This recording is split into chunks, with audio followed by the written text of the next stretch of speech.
పునఃస్వాగతం. ఎన్టీఆర్ కోసం సినారే గారు రాసిన పాటల పరిచయ క్రమంలో ఇది 12వ పాట దగ్గరకు వచ్చాం. ఈ పాట భలే తమ్ముడు సినిమా కోసం, ఆ సినిమా కోసం సి నారాయణ రెడ్డి గారు రాసినటువంటి పాట. ఎంతవారు గాని వేదాంతులైన గాని వాలు చూపు సోక గాని తేలిపోదురు. ఈ పాట గురించి పరిచయం చేయబోతున్నాను. ఈ సినిమాకు ఒక ప్రత్యేకత ఉంది. భలే తమ్ముడు సినిమా 1969లో వచ్చింది. ఇది హిందీలో ఉన్నటువంటి చైనా టౌన్ అనే సినిమాకి రీమేక్గా వచ్చింది. ఎన్టీఆర్ సొంత సినిమా ఇది.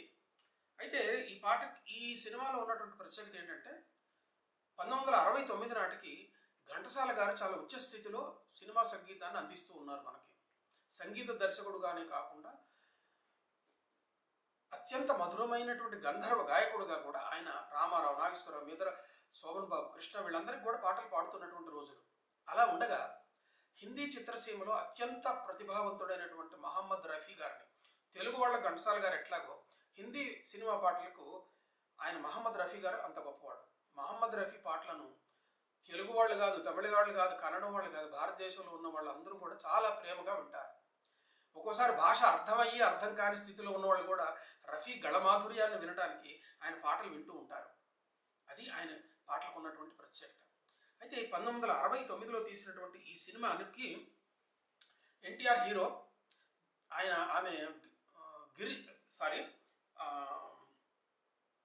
ఎన్టీఆర్ హీరో, తర్వాత కేఆర్ విజయ్ హీరోయిన్. కేఆర్ విజయ ఆ రోజుల్లో టాప్ రేటెడ్ హీరోయిన్. అంతేకాదు, ఆమె అందానికి అసలు ఆ రోజుల్లో పరవశించేవాళ్ళట. ఆయన పెద్దవాళ్ళు ఆ రోజుల్లో, ఆ యువకులుగా ఉన్నటువంటి రోజుల్లో కేఆర్ విజయ నవ్వు అంటే పడి చచ్చేవాళ్ళట. అంత గ్లామరస్ హీరోయిన్ ఆమె ఇందులో ఉన్నది. హిందీలో దీన్ని షమీ కపూర్ హీరో ఆయన.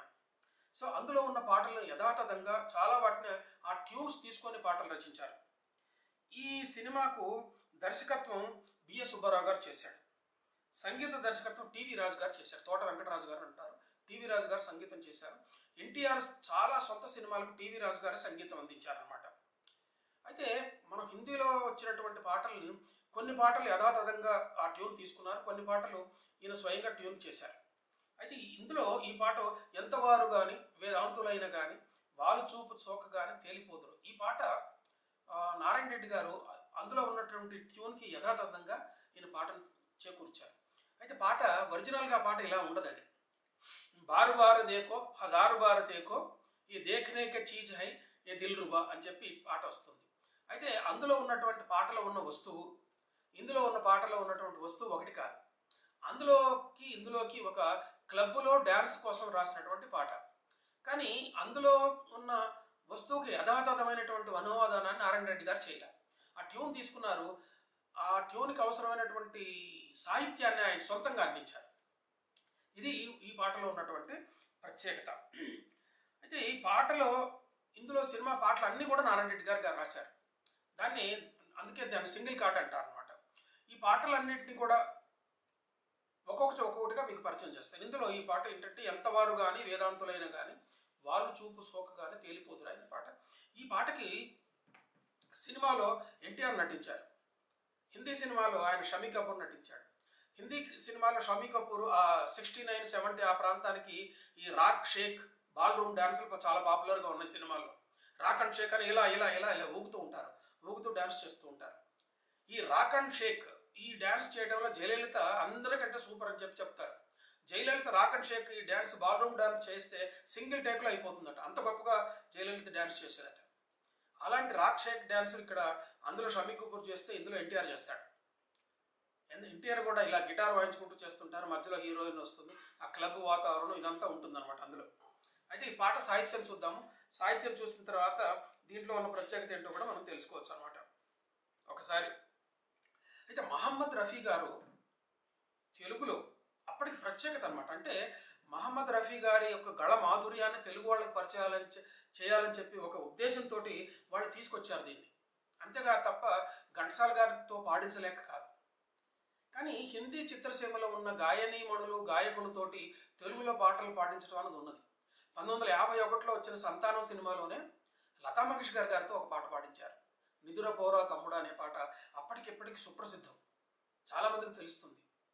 అట్లాగే ఈ 1969లో వచ్చినటువంటి ఈ ఈ భలే తమ్ముడు సినిమాలో కూడా ఆ పాటలన్నీ కూడా రఫీ గారితో సుశీల్ గారితో పాడించారు. అంటే మహమ్మద్ రఫీని తెలుగు వాళ్ళకి పరిచయం చేయాలనేటువంటి ఒక ఉద్దేశం అనమాట.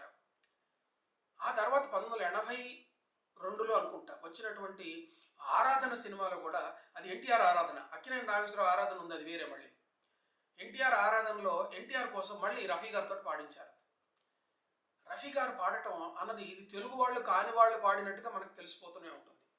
అయితే రఫీ గారితో పాటు నారాయణ రెడ్డి గారు కూర్చొని తెలుగు పాటను ఆయనకి ఉర్దూలో రాసిచ్చి, ఆయన పలికేటప్పుడు ఆ తెలుగు పదాలు సరిగ్గా పలకడం రాకపోతే నారాయణ రెడ్డి గారు రఫీ గారి దగ్గర కూర్చొని ఆయనతో ఉర్దూలో మాట్లాడుకుంటూ, ఇదిగో ఈ తెలుగు పదాన్ని ఇలా పాడాలి అని చెప్పి నేర్పారట. అది ఆ విషయం మా గురువు గారు నారాయణ రెడ్డి గారు ఒక